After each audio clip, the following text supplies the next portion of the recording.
Hey guys, Infinity here. I've always wanted to make some programming tutorial videos. So I'm going to start a tutorial series about making user scripts for Diamond Hunt 3. We're going to start super simple and then work our way up to some more complex scripts. You're going to need to know basic JavaScript, CSS, and HTML for this series. I'm going to explain things as I go, but if you're not familiar with those tools, I definitely recommend you look up some tutorials online, and there's a ton of content out there for teaching yourself how to use them. Of course, I'm always happy to answer questions, within reason. So this video is going to be about setting up your environment and some very basic concepts for user scripts and Diamond Hunt 3 in general. The first thing you'll need is TamperMonkey.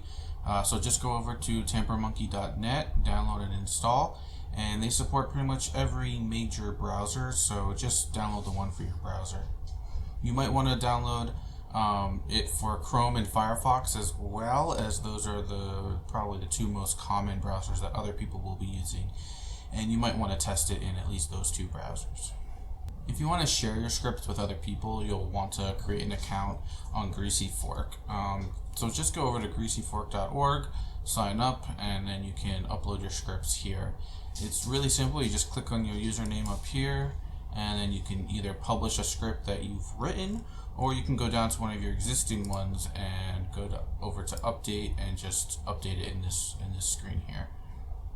Once you have TamperMonkey installed, you can open it up by clicking on this icon and going down to your dashboard. And here you can configure all of your currently installed scripts, and you can also click on this button here to create a new script.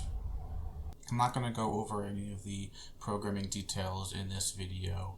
I think I'll save that for the next one. One of the first things you'll want to do is get more acquainted with your browser's console.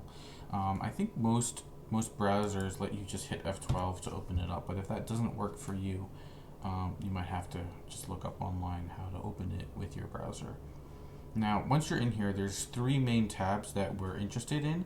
The first is going to be the Elements tab, and this shows the current DOM and what's inside there, which is basically the in-memory representation of the HTML. So in here you could change a whole bunch of different stuff, and as you kind of mouse over the different elements, most browsers, at least Chrome, will basically highlight on the page where those things are. Now the context menu doesn't show up in the recording, so what I'm doing here is I'm right clicking my coins and clicking inspect. Now what that does is that will go right to that element here.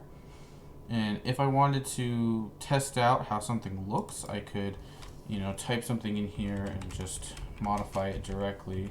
And so say I wanted to make the text for coins red instead of its current color, I can do that and just test out what it's going to look like. It's very useful for just experimenting with different things there. The next tab is the console tab, and here you can enter JavaScript, check out some variable values, and see what's available and do some testing there. So we'll be using that a lot. You'll also be able to see error messages here if something goes wrong, so that's where you look for that. And then the network tab is where we will, for some more advanced videos, we'll be looking at the WebSocket messages and seeing what's getting sent back and forth between your browser and the server.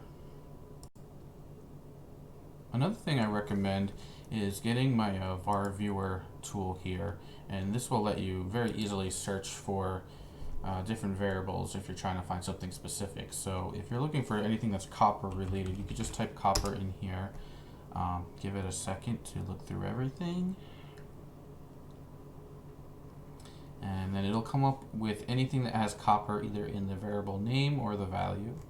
And you might want to use this to find out, for example, what variable holds how much copper you have, or how much copper you've mined with your miner, or anything like that. Before you make any script, you're going to want to do some research. And this can be anything from just looking up what variables you're going to need, what functions are available, various elements in the HTML that you might want to be aware of or insert something into or next to, and also in some more complicated cases, you might want to take a look at some of the WebSocket messages, and that'll be useful for if you want to trigger something to happen based off of a certain message that you are receiving, or if you want to send a certain message to the server. Now, keep in mind, there are rules against any sort of automation, especially when it comes to sending messages to the server. So just take a look at the rules and make sure you're not breaking those rules when you're making a script. That's about it for this video. I'm going to start going into some more detail and probably do my first actual script tutorial / example in the next video. I have a couple ideas for some very basic ones starting out, but if there's anything specific you'd like me to cover, please let me know and I'll take those into consideration.